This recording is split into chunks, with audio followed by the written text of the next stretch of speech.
misalnya ya, kalau misalnya kita sekarang pergi ke contoh-contoh yang spesifik. Ya. Misalnya, kan ada perusahaan-perusahaan melakukan CSR. Oke. Lalu CSR itu bisa aja mendirikan masjid, Betul. ya kan, menyumbang kurban gitu misalnya. Hmm.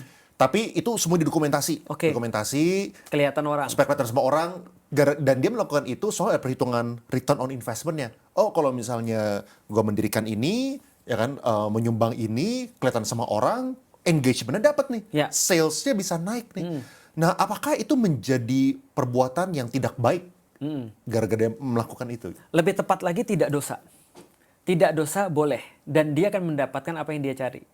Contoh, ada orang pengen membuat sesuatu, contoh misalnya, CSR-ku adalah bikin masjid.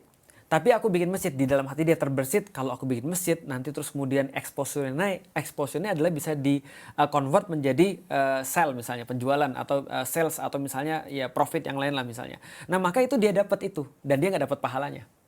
Artinya dia dapat itu dan dia nggak dapat pahalanya. Boleh nggak? Boleh. Nggak ada masalah, nggak dosa.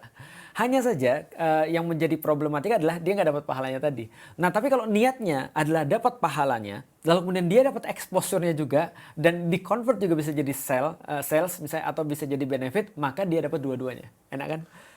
Tapi gimana caranya? Kan udah nggak dapat dong kalau misalnya dia emang intensinya itu sebenarnya bukan untuk membangun masjidnya, tapi buat jualannya gitu. Nah, berarti jualannya dapat dan tidak dosa. Tapi kalau intensinya untuk bangun masjid, benar-benar Oke. ikhlas. Oh, dia ikhlas, Ikhlas. tapi kebetulan secara tidak Exposure-nya. sengaja dapat exposure Betul. segala macam. Aku yakin pasti dapat exposure-nya sih. Iya. Dan pasti bisa di-convert. Nah, memang itu masalah hati sih akhirnya. Masalah hati. Nah, jadi menurutku adalah berusaha lah untuk dapat yang masjidnya. Karena kalau lu dapat masjidnya, lu dapat yang lainnya juga. Tapi kalau lu dapat yang lainnya, nggak dapat masjidnya, itu sama aja kayak makan side dish tapi nggak ada main course.